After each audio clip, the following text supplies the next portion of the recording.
स्वागत है दोस्तों एक्सीलेंट क्लासेस में। जैसे कि एक्सीलेंट क्लासेस के वीडियो में प्रतिदिन सुबह 7 बजे करंट अफेयर्स का वीडियो आपको मिलता है।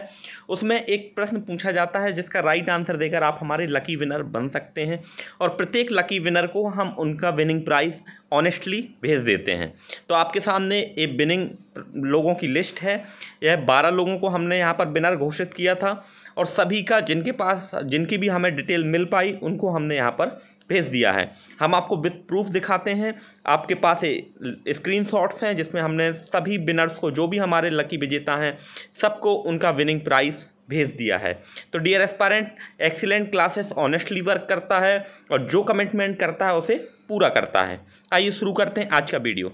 आज हमारा प्रश्न नंबर 1 है, अश्विनी भाटिया को किस बैंक का मैनेजिंग डायरेक्टर बनाया गया है? तो यहाँ पर अश्विनी भाटिया को मैनेजिंग डायरेक्टर बनाया गया है स्टेट बैंक ऑफ इंडिया का। आइए स्टेट बैंक ऑफ इंडिया के बारे में आपको सब कुछ डिटेल से बताता हूँ। अश्विनी भाटिया के बारे में भी हम डिस्कस करेंगे।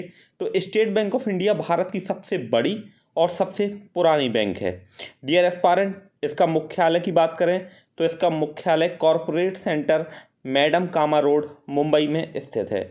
और इसकी स्थापना की अगर बात की जाए तो इसकी स्थापना 1806 बैंक ऑफ कैलकाटा के नाम से हुई थी।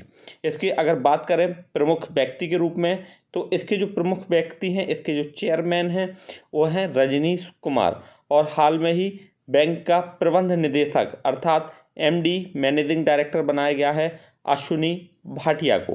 तो dear aspirant, option number A यहाँ पर हमारा सही है। यदि आप हमारे लकी विजेता बनना चाहते हैं तो इस वीडियो को देखकर आप करेक्ट आंसर कमेंट में दीजिए। हमारा विजेता होने के लिए यहाँ पर मुख्य शर्त यह है कि आप हमारे चैनल के सब्सक्राइबर हों और इस वीडियो को आपने शेयर किया हो। तो फटाफट से करेक्ट आंसर दीजिए और इस वीडियो को शेयर करिए। इस चैनल पर यदि आप नए हैं तो उसको सब्सक्राइब कर लीजिए। हाल में ही दुर्जे S-400 वायु रक्षा मिसाइल प्रणाली के लिए रसिया ने तुर्की के साथ समझौता किया है। आइए अब S-400 मिसाइल के बारे में आपको बताता हूँ। S-400 मिसाइल बेसिकली चाइना के पास है और चाइना को यह टेक्नोलॉजी कहाँ से मिली? रसिया से। तो यहाँ पर रसिया और चाइना के मध्य विवाद हो गया था और रसिया ने चाइना को एक झटका देकर वहाँ इनकी डिलीवरी की सिर्फ एक खेप दी थी। इसके बाद अन्य खेप देने से मना कर दिया था। तो S-400 का भारत के पास क्या तोड़ है? भारत के पास तोड़ है ब्रह्मोस मिसाइल, और यह ब्रह्मोस मिसाइल हाल में DRDO द्वारा डेवलप की गई थी। और S-400 मिसाइल जो रसिया से मिलनी थी चीन को, अब यह रसिया ने रोक लगा दी है। आते हैं आज के क्वेश्चन नंबर 3 पर। हाल में ही डिफेंस रिसर्च डेवलपमेंट ऑर्गेनाइजेशन के प्रमुख G सतीश रेड्डी का कार्यकाल कितने वर्ष बढ़ाया गया है? तो डियर एस्पायरेंट, यह कार्यकाल बढ़ाया गया है हाल में ही 2 साल के लिए। अब आइए मैं आपको इनके बारे में डिटेल से बता देता हूं कि यह G सतीश रेड्डी हमारे वर्तमान में DRDO प्रमुख के रूप में कार्य कर रहे हैं और इनको सेवा में एक्सटेंशन मिला है 2 ईयर्स का। अब मैं आपको डिटेल से बताता हूं DRDO के बारे में। DRDO का जो मुख्यालय है वह DRDO भवन न्यू दिल्ली में है। अगर पूछा जाए कि DRDO का गठन कब हुआ था तो DRDO का गठन हुआ था 1958 में, और इसका जो मंत्री है, उत्तरदायित्व मंत्री है, वह है हमारे रक्षा मंत्री राजनाथ सिंह, और इसकी जो मेटरल एजेंसी है जिसके अंतर्गत DRDO कार्य करता है वह है हमारा रक्षा मंत्रालय। तो DRDO का जो हाल में G सतीश रेड्डी का कार्यकाल 2 साल के लिए बढ़ाया गया है। आते हैं हमारे आज के प्रश्न नंबर 4 पर। हाल में ही वायुसेना में करियर से संबंधित जानकारी के लिए माई IAF नामक ऐप लॉन्च की है। इसे किसने लॉन्च किया है? तो सबसे पहले माई IAF नामक ऐप के बारे में आपको मैं पूरी जानकारी देता हूं। वायुसेना में नौकरी करने का सपना अब बहुत ही आसानी से पूरा होगा। माई IAF ऐप आपको प्ले स्टोर पर मिल जाएगी। उस ऐप को आप इंस्टॉल करके नौकरी से जुड़ी हुई हर जानकारी प्राप्त कर सकते हैं। अब इसका मैं बताऊं कि इसका विमोचन किसके द्वारा किया गया। तो यह वायुसेना मुख्यालय वायु भवन में एक मोबाइल एप्लीकेशन माई IAF नामक शुरू की, और इसमें कौन कौन उपस्थित थे? भारतीय वायुसेना प्रमुख air chief marshal Rakesh Kumar Singh Bhadauria ने डिजिटल इंडिया पहल के तहत इसका शुभारंभ किया। तो यहाँ पर राइट आंसर हो जाएगा हमारे चीफ मार्शल राकेश कुमार सिंह भदौरिया, और ये कौन है? हमारे हाल में ही वायुसेना प्रमुख। तो यह राइट आंसर है हमारा ऑप्शन नंबर C। आते हैं क्वेश्चन नंबर 5 पर। पाकिस्तान सरकार ने किस पूर्व प्रधानमंत्री को भगोड़ा घोषित करके ब्रिटेन सरकार से प्रत्यार्पण की मांग की है? तो डियर एस्पायरेंट, इसके बारे में आपको डिटेल से बताता हूं। हाल में ही पाकिस्तान के पूर्व प्रधानमंत्री नवाज शरीफ, जो कि 3 बार प्रधानमंत्री रह चुके हैं, इलाज के लिए लंदन में हैं और भ्रष्टाचार से जुड़े मामले में शरीफ को हाल में ही जेल हुई थी और शरीफ को एक जवाबदेही अदालत ने कैद की सज़ा सुनाई थी। पाकिस्तान की बात करें तो पाकिस्तान की राजधानी है इस्लामाबाद और इसके वर्तमान प्रधानमंत्री इमरान खान और इसके प्रेसिडेंट हैं आरिफ अलवी। और इनके बारे में बात करूं, जो नवाज शरीफ हैं यह वहां के एक बिजनेसमैन हैं, 3 बार प्रधानमंत्री रह चुके हैं। हाल में इन पर करप्शन का आरोप लगा हुआ है और जेल से इनको इलाज के लिए लंदन भेजा गया था और लंदन से वह वापस नहीं आ रहे हैं, तो इसके लिए ब्रिटेन सरकार से प्रत्यार्पण की मांग की है। आते हैं आज के क्वेश्चन नंबर 6 पर। National cancer registry programme report 2020 जो हाल में ही प्रकाशित हुई है, इसके अनुसार अगले 5 वर्ष में कैंसर के मामलों में कितने प्रतिशत की वृद्धि का अनुमान लगाया गया है? तो डियर एस्पायरेंट, यह लगाया है 12%। अब आइए मैं आपको इसके डिटेल से बताता हूं। यह जो रिपोर्ट है वह ICMR के द्वारा जारी की गई है। ICMR का फुल फॉर्म होता है Indian council of medical research. इस रिपोर्ट के अनुसार अगले 5 वर्ष में कैंसर से प्रभावित लोगों की संख्या 12% तक बढ़ जाएगी। 2025 तक लगभग 15,70,000 लोग कैंसर से पीड़ित होंगे और सबसे ज़्यादा यह किस कारण से होंगे? तंबाकू संबंधित कैंसर के केस 27.2% बढ़ जाएंगे। जिस प्रकार से लोगों में गुटखा, सिगरेट, बीड़ी आदि का सेवन की दर बढ़ती जा रही है, तो कैंसर के रेट भी यहाँ पर बढ़ जाएंगे। 2020 के अंत तक 13.9 लाख लोगों का कैंसर हो चुका होगा। आते हैं क्वेश्चन नंबर 7 पर। भारत के किस अंतरिक्ष मिशन ने चंद्रमा की कक्षा में 20 अगस्त 2020 को 1 साल पूरा कर लिया है? तो डियर एस्पायरेंट, 20 अगस्त के दिन चंद्रयान 2 का ऑर्बिटर चांद के चक्कर लगा रहा है हमारा। इसे 22 जुलाई 2019 को सतीश धवन स्पेस स्टेशन से लॉन्च किया गया है।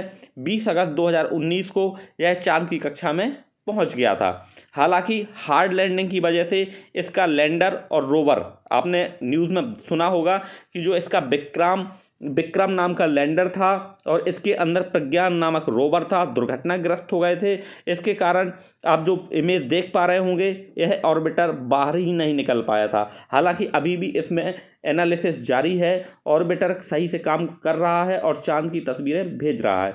और इसरो के बारे में बात करें तो इसरो का जो मुख्यालय है वह बेंगलुरु में है और इसके जो डायरेक्टर हैं वह हैं के सिवन। आते हैं आज के क्वेश्चन नंबर 8 पर। किस देश के राष्ट्रपति ने काला सागर अर्थात ब्लैक सी क्षेत्र में वहाँ के बड़े नेचुरल गैस रिसोर्स की हाल में ही खोज की घोषणा की है? तो डियर एस्पायरेंट, जैसा कि आप वर्ल्ड मैप देख पा रहे होंगे, जो हमारा ब्लैक सी है वहाँ पर एक बहुत विशालतम गैस का भंडार मिला है और वह तुर्की के रीजन में आता है। यह इतना बड़ा भंडार है कि यहाँ से 320 अरब क्यूबिक मीटर का हाल में ही गैस सोर्स का पता चला है। प्राकृतिक गैस का उत्पादन 2023 में इससे होने लगेगा और इससे तुर्की का रूस पर निर्भरता कम हो जाएगी। और तुर्की की टोटल जनसंख्या की अगर हम बात करें तो तुर्की में लगभग 8 करोड़ लोग हैं और यहाँ पर ग्रीस से समर्थन में फ्रांस के फाइटर जेट रफाल को भी तैनात किया गया है। डियर एस्पायरेंट, इसकी मुद्रा की बात करें तो इसकी मुद्रा लीरा है और रसिया से यह बहुत ज़्यादा निर्भर रहता है, क्योंकि रसिया, आप मैप देख पा रहे होंगे, इसकी सीमा रसिया से लगी हुई है। रसिया पर डिपेंडेंट रहता था, लेकिन अब इतना बड़ा रिसोर्स मिल गया कि इसकी डिपेंडेंसी कम हो जाएगी। आते हैं क्वेश्चन नंबर 9 पर। अशोक लवासा की जगह नया चुनाव आयुक्त किसे नियुक्त किया गया है? तो डियर एस्पायरेंट, अशोक लवासा की जगह नया चुनाव आयुक्त नियुक्त किया गया है राजीव कुमार को। आइए इनकी फ़ोटो देखते हैं और इनके बारे में आपको डिटेल से बताता हूं। यह देश के वित्त सचिव रह चुके हैं। 1 सितंबर 2020 को अपने इस पद को संभालेंगे। अब इनके बारे में मैं बताऊं कि 1984 बैच के झारखंड कैडर के रिटायर्ड IAS अधिकारी हैं और जिन्हें पिछले वर्ष 2019 में वित्त सेवा विभाग के सचिव के रूप में नियुक्त किया गया था। इस साल फरवरी 2020 में उनका कार्यकाल समाप्त हो गया था और हाल में ही उन्हें नया चुनाव आयुक्त नियुक्त किया गया है और यह किसका स्थान लेंगे? अशोक लवासा का। अगर हम बात करें चीफ इलेक्शन कमिश्नर की, तो चीफ इलेक्शन कमिश्नर है हमारे सुनील अरोड़ा और इलेक्शन कमिश्नर सुशील चंद्रा और अशोक लवासा की जगह होंगे अब राजीव कुमार। आते हैं क्वेश्चन नंबर 10 पर। विश्व स्नूकर चैंपियनशिप 2020 का खिताब किस खिलाड़ी ने जीता है? तो मैं इसके बारे में आपको डिटेल से बताता हूँ। रॉनी ओसुलिवान ने यह खिताब जीता है। इस खिताब का नाम है विश्व स्नूकर चैंपियनशिप 2020। अब इस खिलाड़ी रॉनी के बारे में आपको मैं डिटेल से बताता हूँ। वह इंग्लैंड से हैं और उन्होंने फाइनल में इंग्लैंड के ही काइरन विल्सन को 18-8 से हराकर छठी बार यह चैंपियनशिप जीती है। डियर एस्पायरेंट, जैसे कि आप देख पा रहे होंगे, यह शेफील्ड के क्रूसिबल थिएटर में अपने छठे विश्व चैंपियनशिप का खिताब इन्होंने जीता और ट्रॉफी के साथ इन्होंने अपने ट्विटर हैंडल पर इस फोटो को शेयर किया था। इस जीत के बाद रॉनी ने विश्व रैंकिंग में दूसरे स्थान पर पहुंच गए हैं। तो यहाँ पर हमने क्या क्या समझा? विश्व स्नूकर दिवस 2020 का खिताब किसने जीता है? रॉनी ओसुलिवान ने। इनकी फ़ोटो आप ट्रॉफी के साथ देख सकते हैं। और इन्होंने फाइनल में किसको हराया? तो फाइनल में इंग्लैंड के ही खिलाड़ी को इन्होंने वहाँ पर 18-8 से काइरन विल्सन को हरा दिया। आते हैं क्वेश्चन नंबर 11 पर। उत्तर प्रदेश के बुंदेलखंड क्षेत्र का जल संकट समाप्त करने के लिए भारत ने किस देश के साथ टेक्नोलॉजी आधारित समझौते पर हस्ताक्षर किए हैं?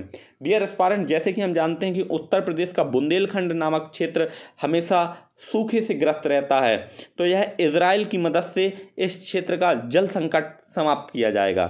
20 अगस्त को लखनऊ में उत्तर प्रदेश के कृषि उत्पादन आयुक्त आलोक सिन्हा व इजराइल के जो राजदूत हैं, उनका नाम है डॉक्टर रॉन मल्का, के बीच यह ट्रीटी साइन हुई। और इसमें मुख्य मैं चीज़ें आपको बता देता हूं। पहले चरण में झांसी जिले के बबीना ब्लॉक के 25 गांवों का चयन किया गया है, जिसे इजराइल की मदद से सूखाग्रस्त से मुक्ति मिलेगी। समझौते के तौर पर 2 साल के लिए इसमें हस्ताक्षर किए गए हैं। बुंदेलखंड के सूखा प्रभावित क्षेत्रों में जल संकट इतना अधिक गहरा जाता है कि गर्मियों में यहाँ पर पेयजल का भी संकट हो जाता है। हम सभी बुंदेलखंड क्षेत्र से हैं, तो आप इस क्षेत्र को अच्छे से जान रहे होंगे। आते हैं क्वेश्चन नंबर 12 पर। वन अरेंज मर्डर नामक पुस्तक का लेखक कौन है? और इसका विमोचन 28 सितंबर 2020 को किया गया। Dear aspirant, one arranged murder नामक पुस्तक लिखी है चेतन भगत ने। चेतन भगत जो IIT दिल्ली के स्टूडेंट हैं और इनके हाल में ही 3 इडियट भी इनके नॉवेल पर बनी है। अगर हम बात करें 2 स्टेट्स, तो 2 स्टेट्स के भी लेखक यही हैं। और 3 मिस्टेक्स ऑफ माई लाइफ, यह पुस्तक भी इनके द्वारा लिखी गई है। काई पोचे मूवी जो बनी थी, वह भी इनके द्वारा लिखी हुई पुस्तक पर ही बनी थी। तो आप समझ सकते हैं कितनी हिट मूवी के लेखक यह रह चुके हैं। और इस पुस्तक को 18 सितंबर 2020 को इसका विमोचन दुनिया भर में किया जाएगा। और यह अरेंज मर्डर नामक पुस्तक एक मिस्ट्री का चित्रण करती है। चेतन भगत की यह 11वीं पुस्तक है और इस पुस्तक का नाम है वन अरेंज मर्डर। और इससे पहले इन्होंने जो पुस्तक लिखी थी उसका नाम था द गर्ल इन रूम 105। 2004 में इनका पहला उपन्यास 5 पॉइंट ऑफ संबंध आया था। आते हैं आज के क्वेश्चन नंबर 13 पर। विश्व के वरिष्ठ नागरिक दिवस वर्ल्ड सीनियर सिटीजनशिप डे कब मनाया जाता है? तो डियर एस्पायरेंट, यह मनाया जाता है 21 अगस्त को। हमारे जो सीनियर्स लोग होते हैं उनके बारे में संयुक्त राष्ट्र महासभा द्वारा यह दिवस मनाया जाता है। हर वर्ष यह दिवस वृद्ध लोगों को प्रभावित करने वाले मुद्दों के बारे में उनको जागरूकता बढ़ाने के लिए, जैसे जैसे उम्र और गिरते स्वास्थ्य, बुजुर्गों के लिए दुर्व्यवहार और समर्थन इत्यादि। जैसे आप कोरोना वायरस में बात करें तो कोरोना वायरस में बुजुर्गों के लिए सबसे अधिक गहरी समस्या थी। तो इन सब चीज़ों में जागरूकता बढ़ाने के लिए, उनके उम्र के साथ साथ गिरते हुए स्वास्थ्य और बुजुर्गों का जो उनके प्रति लोगों का दुर्व्यवहार होता है, सम्मान उनकी कमी आ जाती है, वरिष्ठ नागरिकों की उपलब्धि सम्मानित करने के लिए, उन्हें उनकी पहचान बनाने के लिए यह 21 अगस्त प्रतिवर्ष वर्ल्ड सीनियर सिटीजनशिप डे मनाया जाता है। तो ऑप्शन नंबर सी यहाँ पर सही है। आते क्वेश्चन नंबर 14 पर। डियर एस्पायरेंट, दास व्यापार और उनके उन्मूलन के याद के लिए अंतर्राष्ट्रीय दिवस international day for remembrance of slave trade, यह दिवस कब मनाया जाता है? जैसे कि आप इमेज में देख पा रहे होंगे डियर एस्पायरेंट, दासों की जो बेचने की प्रथा थी और जैसे ही अंग्रेज जिसको गुलाम बना लेते थे और एक विशेष यहाँ पर लोगों को, जैसे कि अमेरिका में निग्रो प्रजाति के लोगों को, कोलकाता से भी यहाँ पर भारतीय दासों को भी बेचा जाता था। तो दास प्रथा एक बहुत ही क्रूर व्यवस्था थी जिसमें अफ्रीकन लोगों को, अमेरिकी निग्रो लोगों को और अन्य एशियाई लोगों को दास बनाकर उनसे से अधिक जानवरों की तरह कार्य लिया जाता था और उन्हें खाने के लिए मात्र खाना देकर ही उन्हें जीवन यापन करना पड़ता था। यह क्वेश्चन हमारा आज का लकी क्वेश्चन है। इसका राइट आंसर आपको कमेंट सेक्शन में देना है और इसी प्रकार आपको 3 दिन तक हमारा लकी क्वेश्चन का आंसर कमेंट सेक्शन में देते रहना है। और याद रहे आप हमारे चैनल के सब्सक्राइबर हों और इस वीडियो को आप अपने दोस्तों तक भेजें तो हम आपको अपना लकी विनर बनाना संभव कर पाएंगे। आते हैं क्वेश्चन नंबर 15 पर। इक्वेटोरियल गिनी के प्रधानमंत्री कौन बने हैं? तो डियर एस्पायरेंट, जैसा कि आप मैप में देख पा रहे होंगे, यह अफ्रीकन कंटिनेंट का पार्ट है। जैसे कि एक कितना छोटा पार्ट है आप देख पा रहे होंगे, मैंने एक रेड डॉट और उसके ऊपर एक सर्कल लगाकर इस देश को दिखाया है, इक्वेटोरियल गिनी। इसके फिर से वही पीएम सिलेक्ट हो गए हैं और उनका नाम है फ्रांसिस्को एशुए। आइए इस देश के बारे में हम डिटेल से जानते हैं। इक्वेटोरियल गिनी बेसिकली अफ्रीकन देश है। इसके राष्ट्रपति हैं तेओडोरो ओबियांग और यहाँ की राजधानी है मलावो। और यहाँ की यह देश सबसे खतरनाक देशों में माना जाता है क्योंकि यहाँ की जो वृष कन्याएं हैं, आदिवासी कन्याएं हैं, वह यहाँ पर बहुत ही खतरनाक क्राइम को अंजाम देती हैं। तो यहाँ पर राइट आंसर फ्रांसिस्को एशुए। और राइट आंसर आप कमेंट सेक्शन में दीजिए। आज के लकी क्वेश्चन का राइट आंसर आपको कमेंट सेक्शन में देना है और इसी प्रकार आप लगातार हमारे लकी क्वेश्चन का राइट आंसर कमेंट सेक्शन में देते रहिए। और यदि आप इस चैनल पर नए हैं तो इसे सब्सक्राइब जरूर कर लीजिए और अपने दोस्तों तक इस वीडियो को भेजिए। ऐसे करने वाले हम 20 स्टूडेंट्स को यहाँ पर लकी विनर बनाएंगे। Dear aspirant, thank you for watching, keep like share and subscribe, thank you.